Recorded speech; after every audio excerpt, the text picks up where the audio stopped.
ఒక పర్సెప్షన్ ఉంది దట్ ఒక మనిషికి నేను ఎక్కువ ప్రయారిటీ నీకంటే అనే ఒక పర్సెప్షన్ అయితే నీకుందని అనిపిస్తుంది. ఇందాక నువ్వు మాట్లాడే దాంట్లో కూడా నేను నీ మైండ్కి రాలేదు, దివ్య వచ్చింది లేదంటే ఇమాన్యుల్ వచ్చాడు అని నువ్వు అంటున్నావు. ఆ విషయం నిజం కాదు. అది చెప్పడానికి నీకు పర్సనల్ గా చెప్పినా నువ్వు అది అర్థం చేసుకోవేమో అని నాకు అనిపిస్తుంది.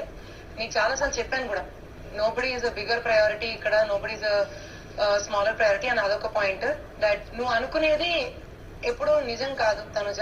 ఎవరు నిన్ను సైడ్ చేసి వేరే వాళ్ళని ప్రయారిటైజ్ చేయలేదు. నాకు అటు సైడ్ నుంచి ఈక్వల్ అమౌంట్ ఆఫ్ నువ్వు ఎవరి గురించి నేను భరణి గారి విషయంలో నువ్వు అనవసరంగా ఒక విషయంలో అదేంటి I feel like some times నువ్వు అర్థం చేసుకోవా లేదంటే కావాల్సి పోర్ట్రే చేస్తావా నాకు తెలీదు కొన్నిసార్లు. దట్ నిన్ను సైడ్ చేసేస్తున్నారు, నీకు తక్కువ ప్రయారిటీ ఇస్తున్నారు, నీకు అది అని చెప్పి చాలా సార్లు మాటలు వచ్చాయి. బ్యాడ్ అయిందని నాకు అర్థమైంది. ఇప్పుడు నేను ఒక థర్డ్ పర్సన్, నేను ఒక ఇద్దరి బాండ్ ని వచ్చి బ్రేక్ చేశాను అన్నట్టు పోర్ట్రే అయినట్టు నాకు వచ్చింది.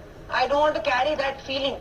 భరణి గారు ఈ హౌస్ లో అందరి ఎదుర్కొన్నారే ఉంటారు. If you want to talk to him, you talk to him. If you don't want to talk to him, don't talk to him. నీకేదో రీజన్ కి డిస్టెన్స్ వచ్చింది, అది రీజన్ నేను కాదు. మీరు ఎవరి దగ్గరకైనా నేను వచ్చి నేను బాధపడుతున్నాను, తను వచ్చి రావడం వల్ల మేమిద్దరు లైక్ దూరం అయిపోయానని ఎవరికైనా చెప్పాను? నా బాండింగ్ చూసుకోవడానికి ఏం లేదు. బికాస్ నేను అందరితో గొడవ పడుతున్నా, అందరితో ప్రేమతో మాట్లాడుతున్నా, అందరితో నేను అల్లరి చేస్తున్నా.